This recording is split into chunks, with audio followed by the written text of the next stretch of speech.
जहेर ही जहेर को काटेगा. उद्धव ठाकरेंसमोर कॉम्पिटिशन राज ठाकरेंचंच असणार. ते 500 प्रवेश हेच सांगतात.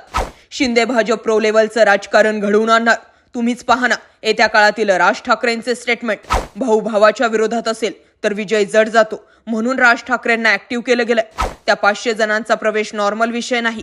हा ठाकरे त्या ठाकरेंवर भारी पडताना दिसतोय. नेमकं घडलंय काय? एकनाथ शिंदे यांच्यासह 40 आमदारांनी शिवसेनेतून बंड केल्यानंतर उद्धव ठाकरे यांनी पुन्हा एकदा मैदानात उतरून पक्षबांधणीला सुरुवात केली आहे. नाशिक सोलापूर दौऱ्यानंतर आता उद्धव ठाकरे सिंधुदुर्ग जिल्ह्याचा दौरा करणार आहेत.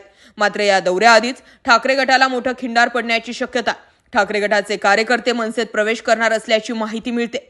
सिल्वासा येथील ठाकरे गटाचे तब्बल 500 कार्यकर्ते राज ठाकरे यांच्या मनसेत प्रवेश करणार असल्याचं समजतंय.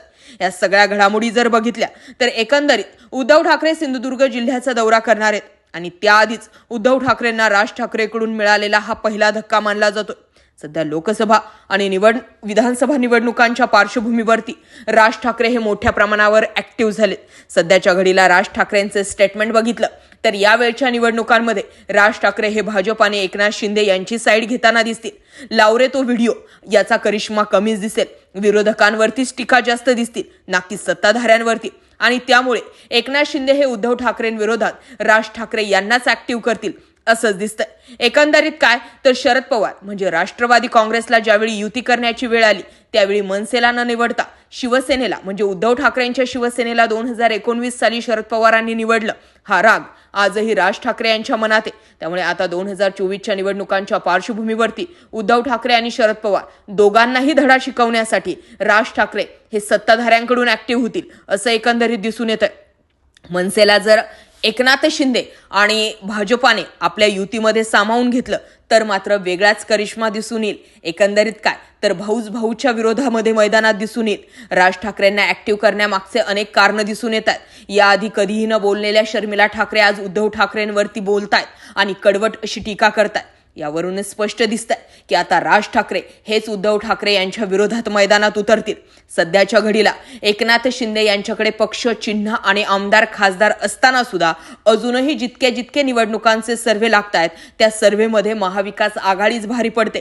एकनाथ शिंदे की उद्धव ठाकरे यामध्ये कोणाच्या आमदारांची संख्या जास्त असेल असा सर्व्हे केला जातोय. त्यावेळी उद्धव ठाकरे यांचंच पारडं जड दिसतंय. आणि त्यामुळे काही जरी झालं तरी इलेक्शनच्या दृष्टिकोनातून राज ठाकरेंना सत्ताधाऱ्यांच्या बाजूने म्हणजे एकनाथ शिंदेकडून ओढावून घेण्याचा प्रयत्न हा मोठ्या प्रमाणावर होणार आहे. जर उद्धव ठाकरे यांची करिश्मा त्यांच्या बाजूने तयार झालेली सहानुभूतीची लाट कमी करायची असेल तर मैदानामध्ये राज ठाकरेच लागतील.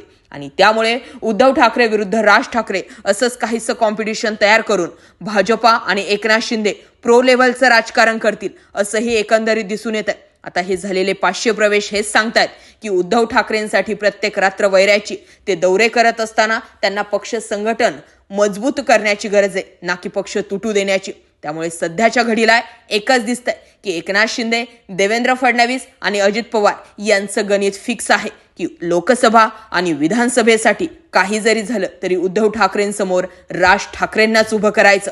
आता पाहणं हे गरजेचं आहे की कल नेमकं कुणाच्या बाजूने झुकतं. या संदर्भातील अधिकच्या अपडेट समजून घेण्यासाठी आपल्या चॅनलला आवर्जून सबस्क्राईब करा. जय महाराष्ट्र पब्लिक.